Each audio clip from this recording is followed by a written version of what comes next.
का है। अगर वोट कट इधर उधर हो जाए तो इसमें नुकसान हो जाएगा। इन लोग हम चाहते हैं एक गठबंधन हो जाए, उसमें वोट एक जगह हो जाएगा, इसीलिए वाम कांग्रेस के साथ बात चल रहा है। अभी टेबल में बात है, तो अगर फॉन्ट एक साथ हो जाएंगे तो अच्छा होगा। जहां हम सीट देंगे वो लोग भी नहीं देंगे, जहां वो लोग देंगे हम लोग वहां जाके उन लोगों के लिए चुनाव का प्रचार करेंगे। तो फिर ओवैसी का क्या होगा? ना ऐसी तो खोल के बता दिए हमारे साथ रहने के लिए, वो भी टेबल में बात चल रहा है। कांग्रेस ने थोड़ा इख्तलाफ किए हैं, इख्तलाफ तो अब्दुल मन्नान ने किए हैं, ऊपर से कोई भी चिट्ठी नहीं आया है। टेबल में बैठना चाहिए, क्या प्रॉब्लम है तो खोल के बताना चाहिए, ऐसी मीडिया में तो दोस्तों वेलकम बैक, एक बार फिर से इस्तकबाल है आप तमाम लोगों का हमारे इस यूट्यूब चैनल के अंदर।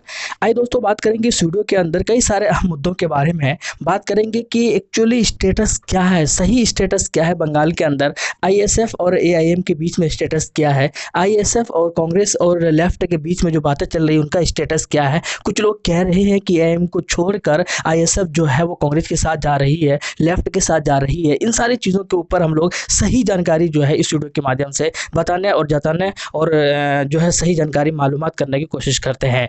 थोड़ा सा एक पहले वीडियो देख लेते हैं और उसके बाद में फिर हम लोग आगे बातें करेंगे। अब देखिए होता क्या है कि एक्चुअली क्या स्टेटस है। अगर अभी की अगर बात की जाए तो आईएसएफ एआईएमआईएम के साथ है, जैसे कि आपने वीडियो के माध्यम से अब्बास सिद्दीकी साहब खुद कह रहे हैं। लेकिन दूसरी बात यह है कि अब्बास सिद्दीकी साहब ने जो है वो लेफ्ट और कांग्रेस के साथ बातें की है, और वो लोग जो है लेफ्ट और कांग्रेस जो है, लेफ्ट के अंदर एक्चुअली कई सारी पार्टियां हैं, तो वो सारे जो लेफ्ट और कांग्रेस वाले लोग जो है वो जो है अच्छा रिस्पॉन्स भी दिया है अब्बास सिद्दीकी साहब को, यानी कि आईएसएफ के साथ गठबंधन के लिए पॉजिटिव रिस्पॉन्स भी आया है। हालांकि उनके करीबी की अगर बात की जाए अब्बास सिद्दीकी साहब को, वो कहते हैं कि एकदम लगभग तय है, सिर्फ ऑफिशियल अनाउंसमेंट होना बाकी है।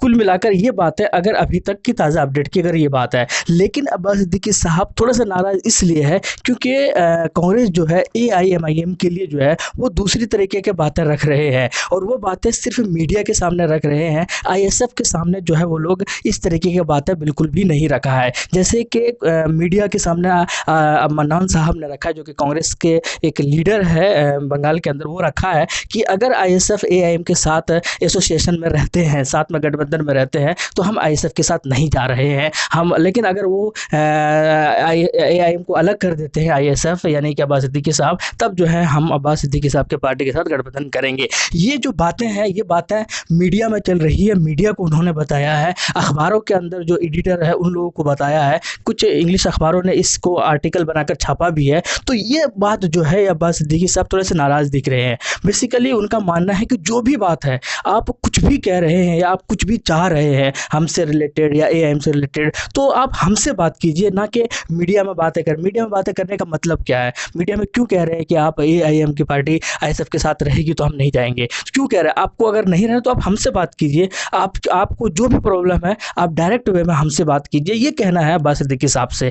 ये कुल मिलाकर अब्बास सिद्दीकी साहब से अभी एआईएम से रिलेटेड जो है किसी भी तरीके का कोई भी शर्त जो है वो कांग्रेस ने रखा नहीं है डायरेक्टली। लेकिन अगर इनडायरेक्ट वे में देखा जाए तो उन्होंने मीडिया से बातें करते हुए मन्नान साहब ने कई बार कहा है, और यही कि अगर आईएसएफ के साथ रहता है तो हम जो है आईएसएफ के साथ नहीं जा रहे हैं।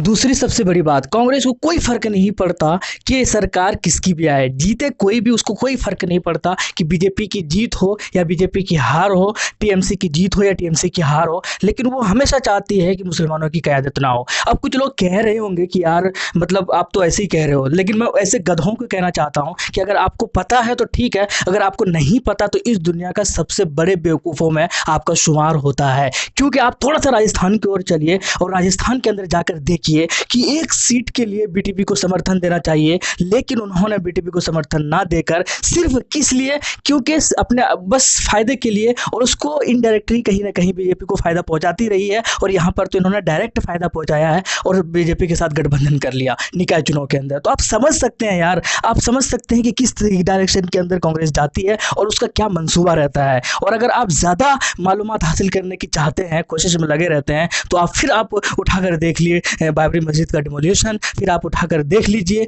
कि भैया जो यूपीए वगैरह यूएपीए जो लागू हुआ था वो किसने लागू किया था, या इस तरीके की चीज़ें। लेकिन अगर आप फिर भी नहीं जानना चाहते हैं कांग्रेस की नाकामियों को या कांग्रेस ने कितना नुकसान पहुंचाया है मुसलमानों को, तो शायद फिर आपका फिर अंदर जो दिल है वो है ही नहीं एक्चुअली, फिर वहाँ पर कांग्रेस का जो एक हाथ का जो छाप है वो बसा हुआ है।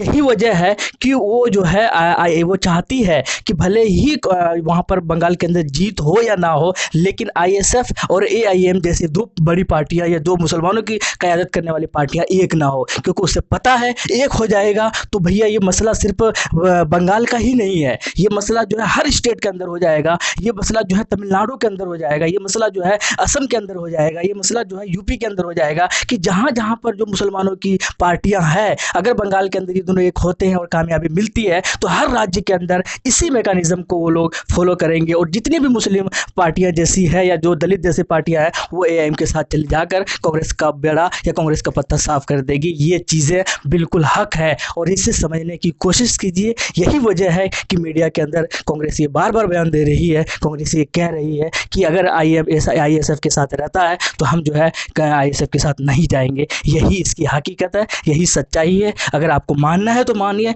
वरना फिर आप भी जो है कांग्रेस के साथ कांग्रेस के रास्ते में चलिए, हमें कोई फर्क नहीं पड़ता। तीसरी और सबसे बड़ी बात है, कांग्रेस भी एआईएम भी चाहती है कि वोटों का बंटवारा ना हो और आईएसएफ भी चाहती है कि वोटों का बंटवारा ना हो। एआईएम इसीलिए बिहार के अंदर वो और भी ज़्यादा सीटों पर चुनाव लड़ सकते थे, लेकिन नहीं लड़े, क्योंकि वो नहीं चाहते थे कि ज़्यादा से ज़्यादा सीट लाकर वो वोटों का बंटवारा कर सके। इस चीज़ को आप समझने की कोशिश कीजिए। और यही हाल है आईएसएफ भी नहीं चाहता। आईएसएफ चाहता है कि कुछ उनके हिस्से में भी जीत हो, लेकिन अल्टीमेटली जो है बीजेपी की सरकार ना बने, सरकार जिसकी भी बनते हो, क्योंकि अगर 10-20 सीट जीत जाता है और अगर टीएमसी को चाहिए तो वो जो है इनके साथ मिलकर सरकार बनाई जा सकती है। खैर, ये सारी जो चीज़ें हैं ये राजनीतिक समीकरण है और पॉलिटिकल इक्वेशन है, ये सारी चीज़ें बनती बिगड़ती रहती है। इसके बारे में खैर जब बातें करना या इस तरह की एक ब्रॉड एक टॉपिक है, इसके बारे में जितने कम बातें की जाए, जितनी ज़्यादा बातें की जाए उतनी ही कम होती है। तीसरी जो बड़ी बात है वो ये है कि आईएसएफ जो है वो 60 सीटों पर अपना नज़र दौड़ाया हुआ है। हालांकि ऐसे 70-80 सीट है जहां पर मुसलमानों की एक अच्छी खासी आबादी है जो कि मुसलमान जिताते हैं जहां पर, लेकिन आईएसएफ जो है वो 50 से 60 बल्कि 60 से 70 सीटों पर ही नज़र जमाया हुआ है और उनको लगता है कि इन्हीं में से ही किन्हीं, हालांकि अभी सीट शेयरिंग होना बाकी है, बंटवारा होना बाकी है, जिनके साथ गठबंधन होगा ये सारी चीज़ें घटाई बढ़ी जा सकती है, लेकिन फिलहाल जो नज़र है, फिलहाल जो फोकस है, फिलहाल जो काम कर रही है वो 60 सीटों के ऊपर ज़्यादा फोकस किया हुआ है। दूसरी ओर एआईएम की अगर बात की जाए तो हालांकि कुछ लोग ये ज़रूर बातें कर रहे हैं कि वो भी जो है 100 सीटों के ऊपर ध्यान गड़ाए बैठे हैं, लेकिन एक्चुअली इसमें इतनी ज़्यादा सच्चाई नहीं है। भले ही कुछ लोग ये बातें कर रहे हों, लेकिन ज़्यादा वो सीटों पर अपना उम्मीदवार उतारने के पक्ष में बिल्कुल भी नहीं है। वो चाहते हैं कि वहाँ पर ठीक टारगेट किया जाए, जहाँ पर या तो उनकी जीत पक्की हो या फिर वो ज़्यादा बेहतर काम कर सकते हैं। हालांकि ये सारी चीज़ें जो है वो बाद में डिसाइड होंगी, कौन किसके हिस्से में जाता है, कौन सी जगह किसके पास जाती है, कौन किसको नुकसान पहुंचाता है, या खैर ये सारी चीज़ें जो है वो बाद में होनी है। लेकिन एक बात मैं आपको आखिर में ये कहना चाहूँगा कि कांग्रेस को जो है वो आईएसएफ की ज़रूरत है, एआईएमआईएम को जो है वो आईएसएफ की ज़रूरत है, और आईएसएफ जो है वो नहीं चाहते हैं कि वोटों का बंटवारा हो। तो कुल मिलाकर ये इक्वेशन है अभी बंगाल के अंदर। लेकिन अगर ये इस बात पर अगर अड़ जाती है कांग्रेस कि अगर एआईएम के साथ रहेंगे, आईएसएफ को अगर कहेंगे, तो शायद आईएसएफ जो है वहाँ पर जो है एआईएम को शायद अलग करते हुए नज़र आ सकते हैं आपको। अगर ऐसा हो जाता है तो आपको हैरानी बिल्कुल भी नहीं होनी चाहिए, क्योंकि ऐसा ही प्लान चल रहा है कांग्रेस के खेमे के अंदर। आप क्या कहते हैं कुछ कमेंट सेक्शन में ज़रूर बताइएगा। और ये आप आंखें खोलिए, अगर आप भी कांग्रेसी है